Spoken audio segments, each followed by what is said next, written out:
Assalamualaikum everyone and welcome back to my channel. This is your host Miss Sana Ali and I'm a sociologist by profession.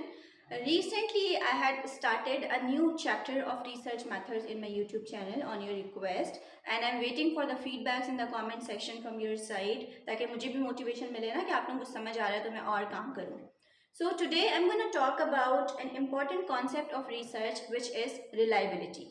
And whenever a researcher is conducting a research, so he's very concerned about maintaining higher reliability so that जो conclusions draw हों उनमें limitations ना आए, right? और आपने अक्सर researches में reliability and validity के हवाले से लाजमी सुना होगा, researchers इसके हवाले से concerned रहते हैं. वैलिडिटी पे मैं ऑलरेडी वीडियो बना के शेयर कर चुकी हूँ. आज हम बात करेंगे रिलायबिलिटी क्या होती है एंड कौन कौन से रिसर्च मेथड्स के अंदर there are more chances of higher reliability and vice versa and along with the examples. Okay, so इसके लिए you need to watch full video. Okay, reliability.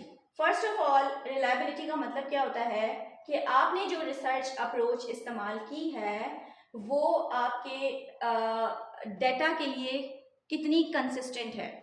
दूसरे वर्ड्स में आम अल्फाज में मैं कहूँगी कि कोई रिसर्च मेथड जो आपने चूज़ किया है अपने रिसर्च के लिए उसकी वजह से या उसको अप्लाई करने से आपको कितना कंसिस्टेंट डाटा मिलता है.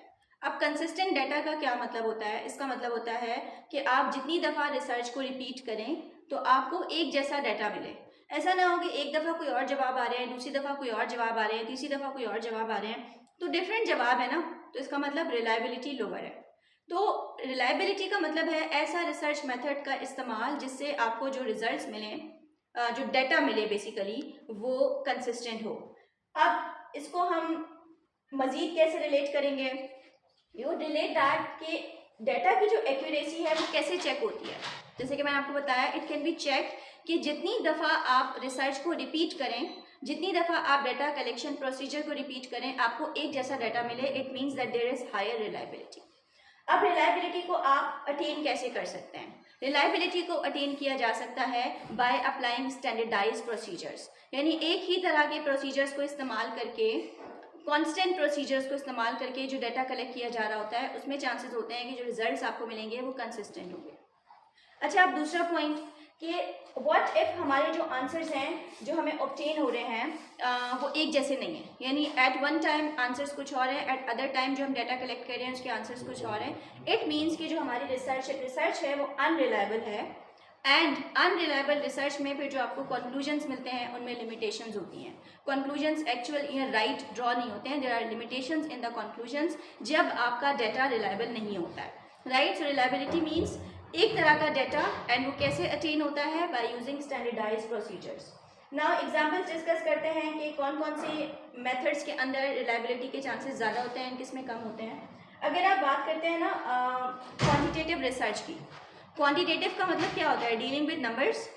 एंड इसमें बेसिकली हमने या तो क्वेश्चनर दिया हुआ होता है या फिर हम स्ट्रक्चर्ड इंटरव्यूज़ करते हैं. स्ट्रक्चर इंटरव्यूज़ क्या होते हैं? जहाँ पे आपको सवालनामा जैसे मिला है आपने एज इट इज़ वैसे ही सवाल करने हैं, एक ही तरह की टोन रखनी है, एक ही तरह का इन्वायरमेंट रखना है, यानी एक ही अंदाज में आपने सबसे सवाल करने हैं, तो ऑब्वियसली जो आपको डाटा मिलेगा वो एक जैसा होगा, राइट. सो यहाँ पे रिलायबिलिटी के चांसेस ज़्यादा होंगे. बट कंपेरेटिवली वो रिसर्चेस जहाँ पर हम क्वालिटेटिव अप्रोच इस्तेमाल करते हैं, मिसाल के तौर पे आपने ऑब्जर्वेशन की तो ऑब्जर्वेशन हर जगह डिफरेंट होगी. मिसाल के तौर पे आपने अनस्ट्रक्चर्ड इंटरव्यू किया तो ऑब्वियसली उसमें ओपन होता है, तो देयर आर मोर चांसेस कि डाटा अलग अलग आएगा. तो क्वालिटेटिव के अंदर रिलायबिलिटी के चांसेस कम होते हैं जबकि क्वांटिटेटिव में रिलायबिलिटी के चांसेस ज़्यादा होते हैं, राइट. सो आई होप आपको ये कॉन्सेप्ट समझ आ गया होगा. इस तरह की मजीद रिसर्च की वीडियोज़ के लिए मेरे साथ कनेक्टेड रहें. Thank you so much. Stay blessed.